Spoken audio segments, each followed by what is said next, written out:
Honours third year linear programming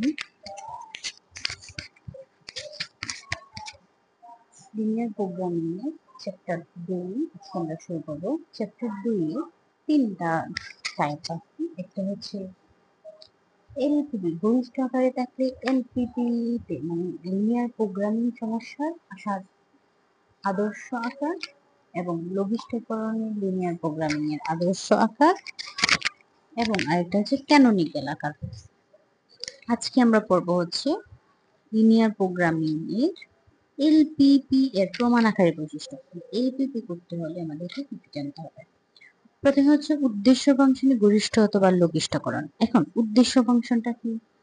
এই যে আমাদের জেড ইকুয়ালস টু যেটা থাকবে সেটাকে গরিষ্ঠ অথবা লঘিষ্ঠকরণ আকারে নিয়ে নিতে হবে। হয় লঘিষ্ঠ নয়তো গরিষ্ঠ আকারে নিয়ে নিতে হবে। তারপর দ্বিতীয় সত্যটা হচ্ছে অঋণাত্মক শর্ত ব্যতীত সকল শর্তকে সমীকরণ আকারে প্রকাশ করতে হবে।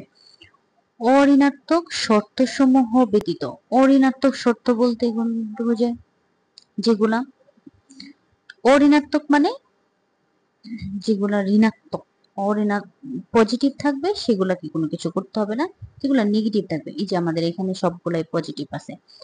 অঋণাত্মক শর্তসমূহ ব্যতীত মানে ধনাত্মক শর্তসমূহ ব্যতীত শর্তসমূহকে সমীকরণ আকারে প্রকাশ করতে হবে।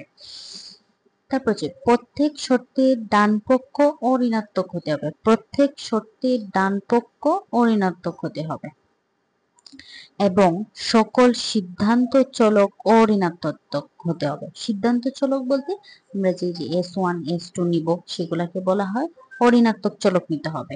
S1 S2 এই যে S1 greater equal 0 এটাকে অঋণাত্মক চলক নিতে হবে। অঋণাত্মক চলক মানে শূন্য থেকে বড় কোনো চলক নিতে হবে কমতি চলক বাড়তি চলকের জন্য।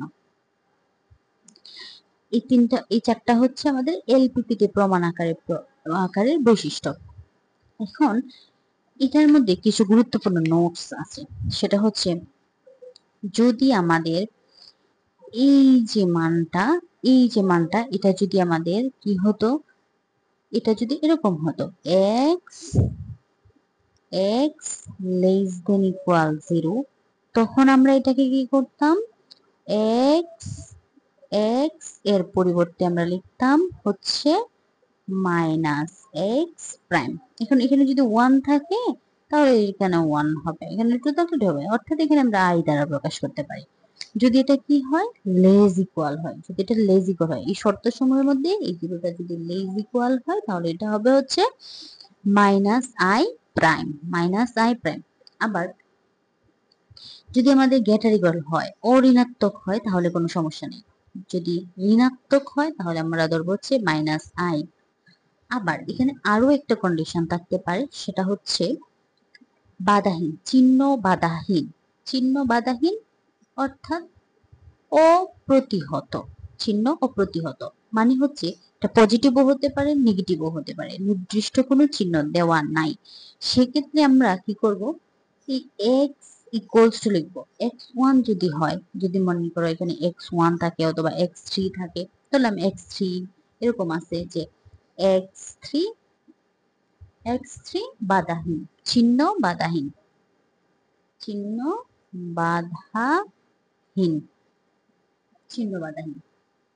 তখন আমাদের হবে x3 equal x3 prime minus x3 double prime.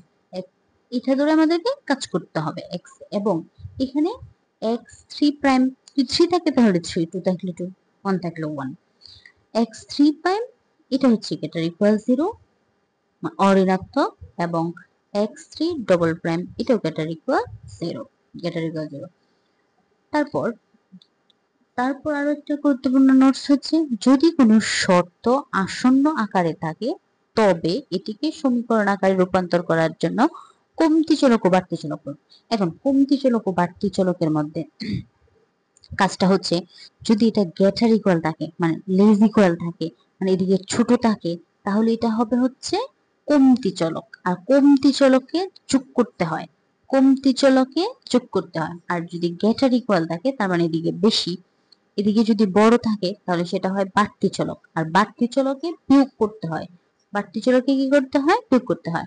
আর এখানে যদি কয়টা চলক আছে, 1 2 3, x1 x2 x3, সম্পূর্ণটা বিবেচনা করলে আমরা x1 x2 x3 পাই। তাহলে আমরা চলক নিব হচ্ছে s1 s2 s3, তিনটা চলক নিব, তিনটার জন্য তিনটা চলক নিব। এটা হচ্ছে লেস ইকুয়াল, মানে এটা ছোট, তার জন্য এটা হবে হচ্ছে প্রথমটার জন্য s1 কি হবে মাইনাস s1, এটার জন্য মাইনাস, এটা হচ্ছে কমতি চলক। তারপর এটার জন্য যদি আমরা s2 নিই, এটা গ্রেটার ইকুয়াল, তাহলে এই s2 টা হবে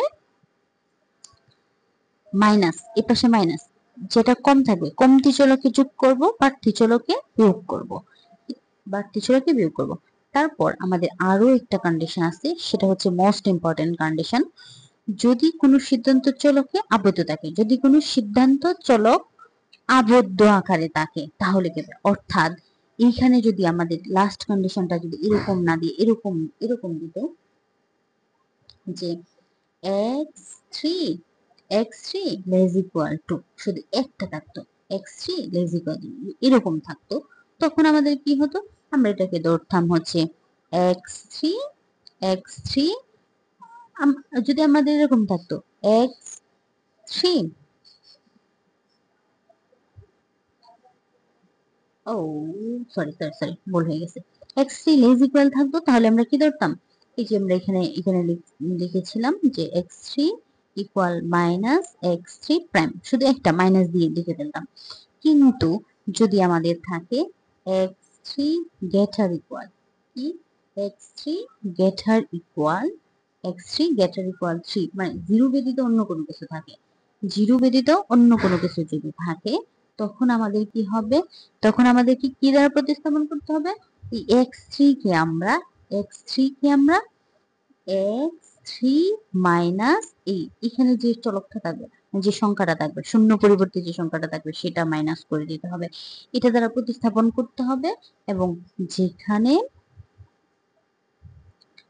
যেখানে এই x3 x3 prime equals to x3 prime equals to x3 prime equals to হবে x3 প্রাইম ইকুয়ালস টু হবে গ্রেটার ইকুয়ালস টু হবে 0, গ্রেটার ইকুয়ালস টু 0। আমরা এইভাবে সমাধান করব, আমরা ধাপে ধাপে অঙ্কগুলা করার সাথে সাথে বুঝতে পারবো যে কিভাবে হয়, আর একটু ক্লিয়ার হবে যখন আমরা এগুলা সম্পূর্ণরূপে এক্সারসাইজ করব তখন।